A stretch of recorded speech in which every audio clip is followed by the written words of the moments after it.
여러분, 지난 주말 편히 다 지내셨습니까? 월요일 아침이 됐습니다.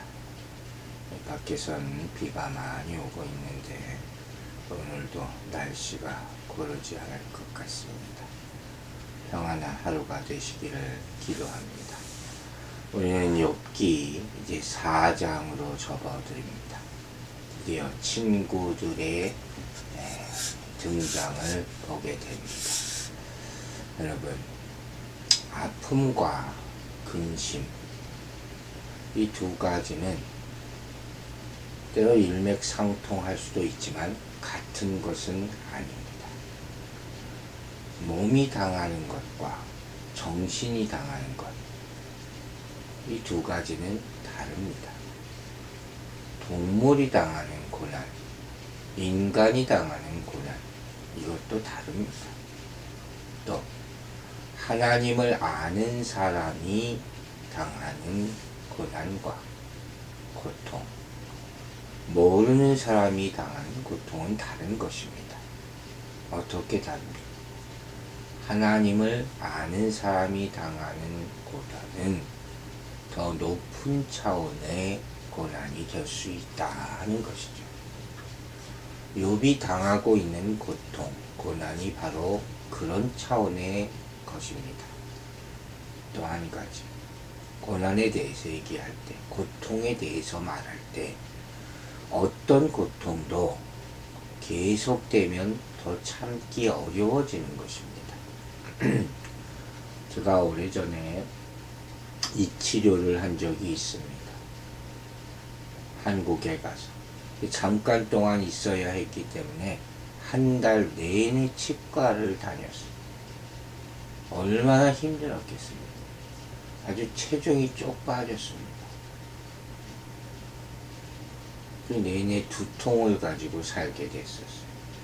이처럼 같은 아픔이 계속되면 면역력도 약해지는 겁니다.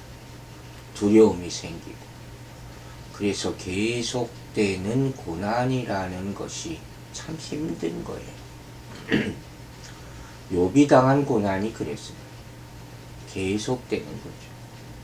연속적으로.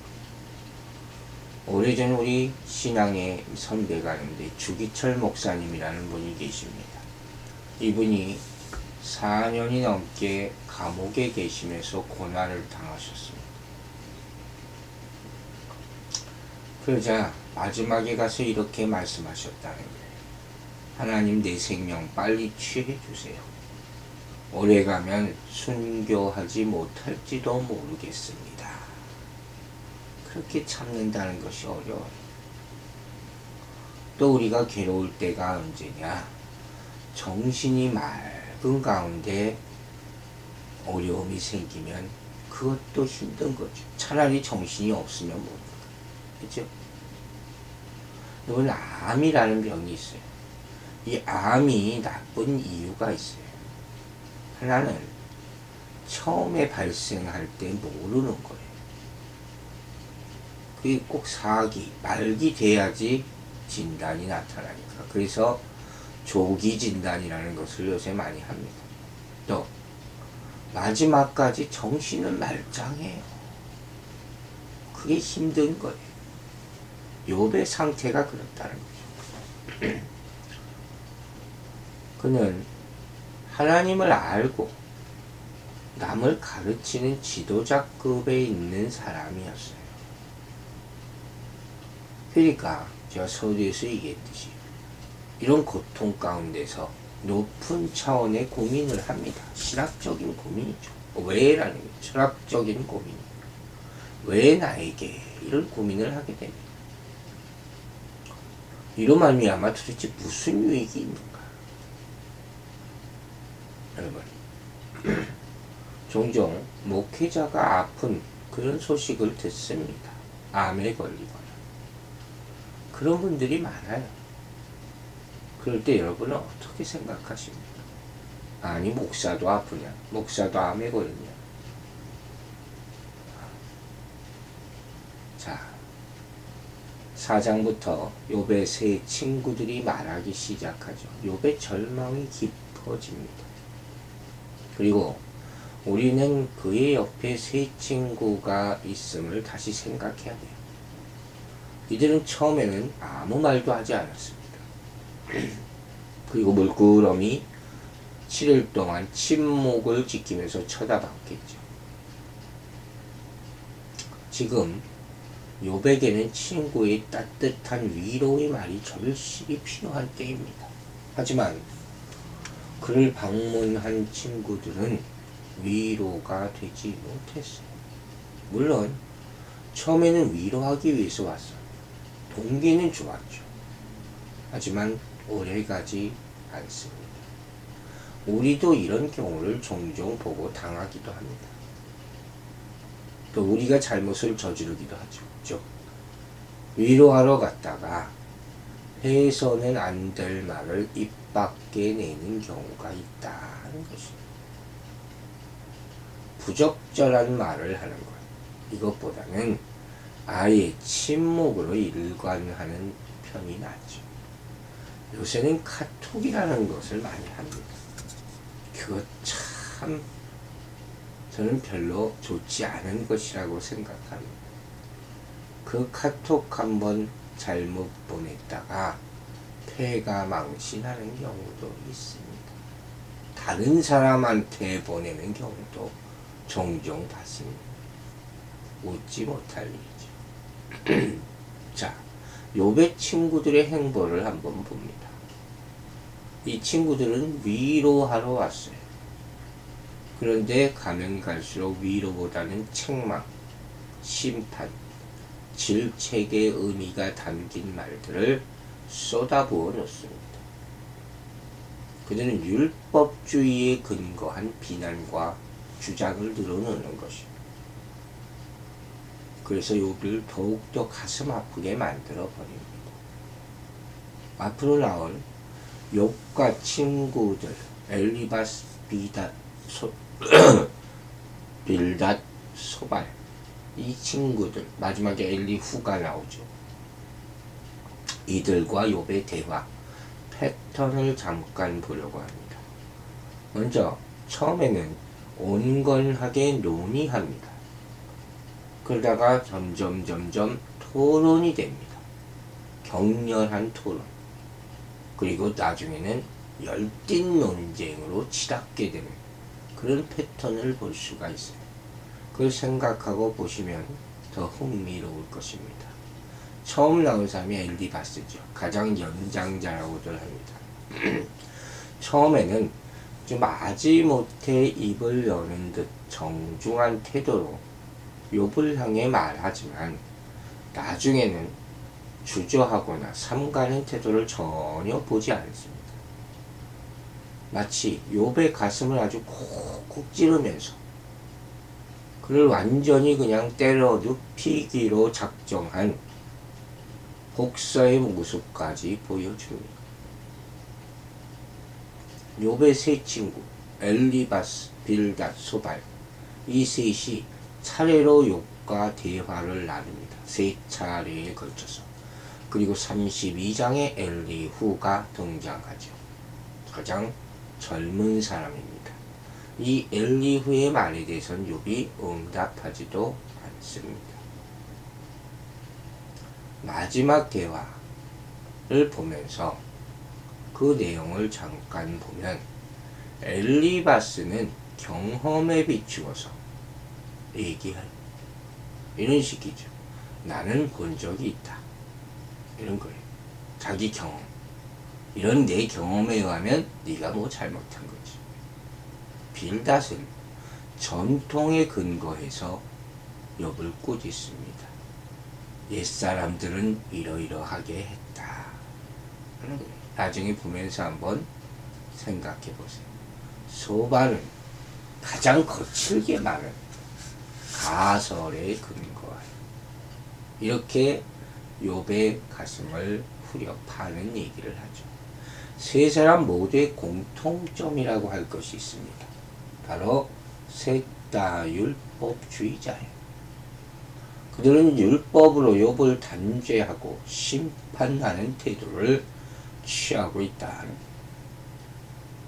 그들은 욥에게 치욕을 안겨주는 충고를 계속합니다.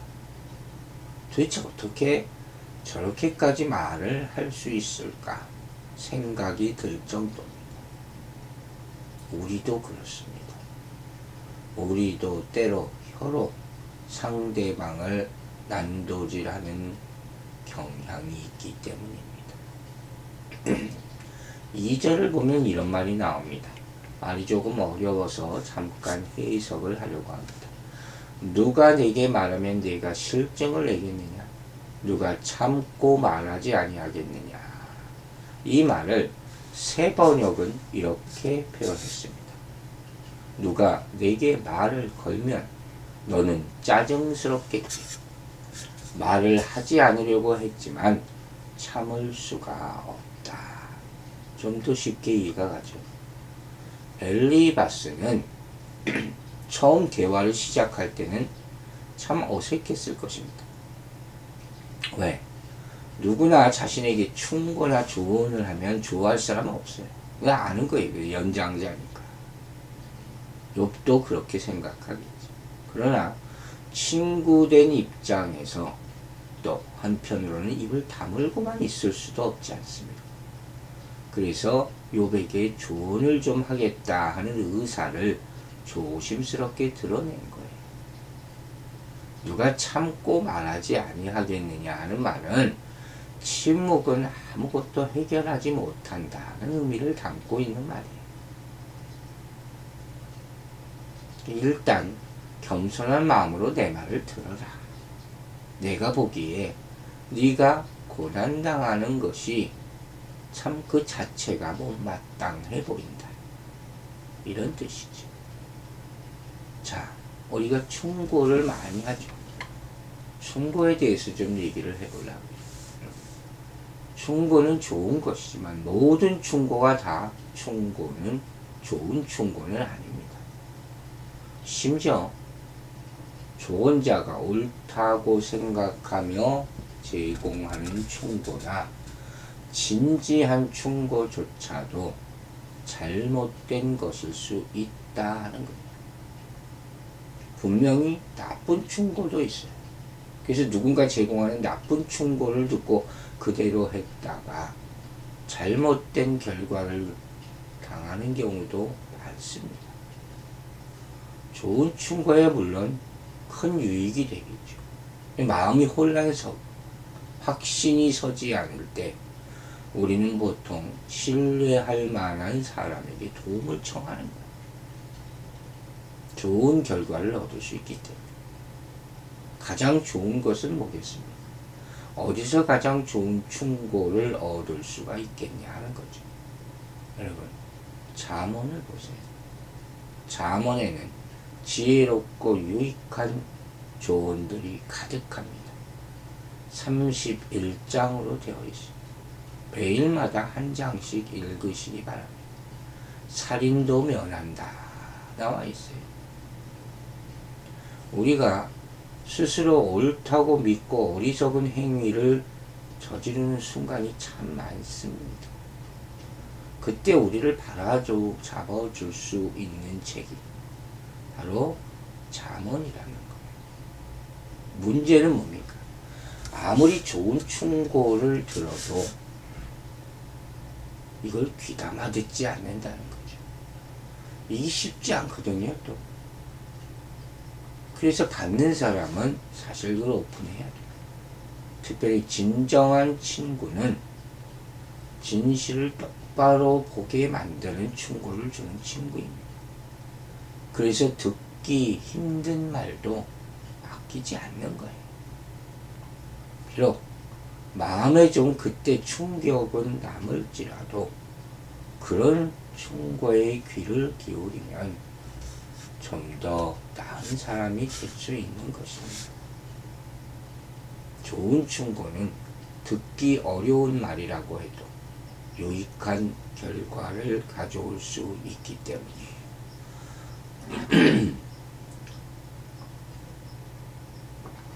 자, 그러면서 3절과 4절에서 엘리바스는 욥의 삶을 회고하네요. 특이하죠? 이제부터 위로의 말을 중단하고 장황한 설교가 시작됩니다. 요지는 뭡니까? 내가 일생 동안 다른 사람을 조언하고 인생 풍파 극복할 수 있는 방법을 가르친 사람 아니냐. 그런데 네가 직접 환난을 당하고 보니 참지 못하는구나. 이런 조롱이에요. 여러분, 사람들이 누군가에게 조언을 하는 이유는 뭡니까? 아마도 그 사람의 잘못을 자기가 교정하려는 목적에서 하는 것 같습니다. 그러나 그게 가능하겠습니까? 엘리바스는 처음에는 욥이 과거에 행했던 선한 일들을 상기시키면서 칭찬하는 듯한 그런 말들을 합니다. 욥은 연약한 자를 강해줬고 넘어진 자를 붙들어 다시 일어날 수 있게 해줬고 힘이 빠진 무릎이 약한 자를 강하게 해줬다. 이렇게 말합니다. 우리가 조심해야 될 것. 남의 과거에 대해서 이렇쿵 저렇쿵 함부로 말하면 안 됩니다. 특히 교회 다니는 분들 조심하시기 바랍니다. 이 사람 전에 어떻대? 그러는 당신은 어땠습니까? 과거와 현재를 비교하지 마십시오. 절대로 좋은 모습이 아니기 때문입니다. 5절에서 이렇게 얘기합니다.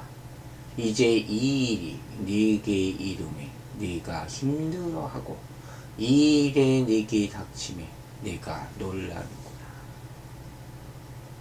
그렇죠? 남을 가르칠 때와 배울 때는 틀립니다. 내가 그 일을 당하면 얘기가 틀려지는 것이죠.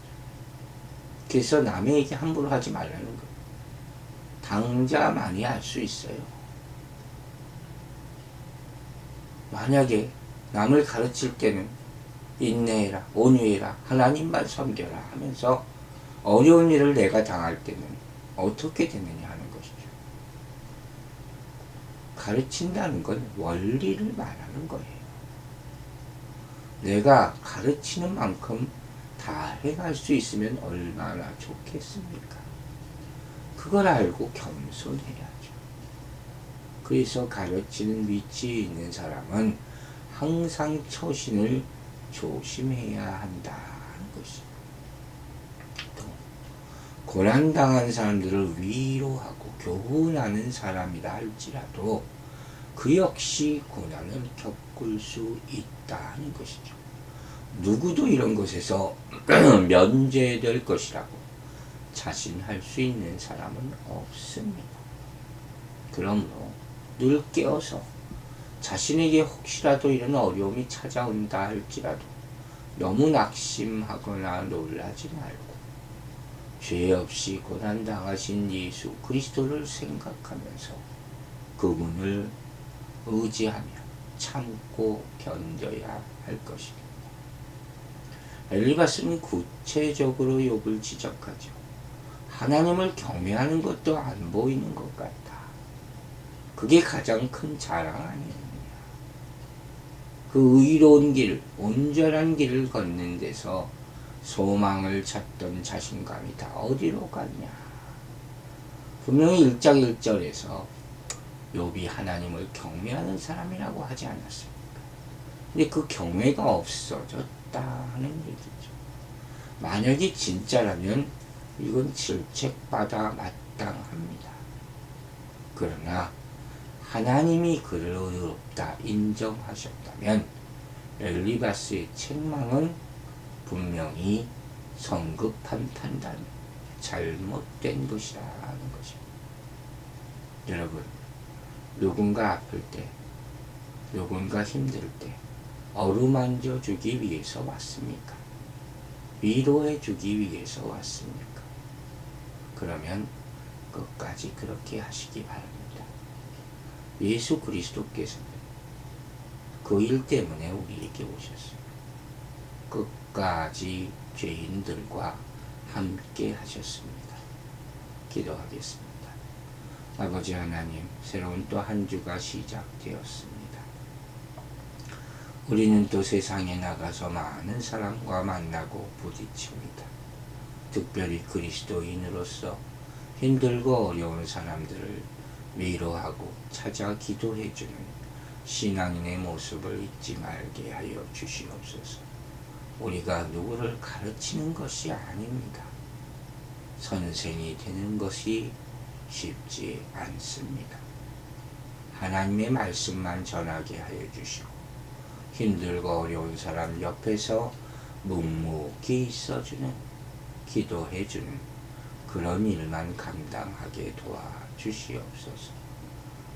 내가 힘들고 내가 아플 때 주께서 그와 같이 함께 하여 주셨음을 믿고 감사드리며 예수 그리스도 이름으로 기도했습니다.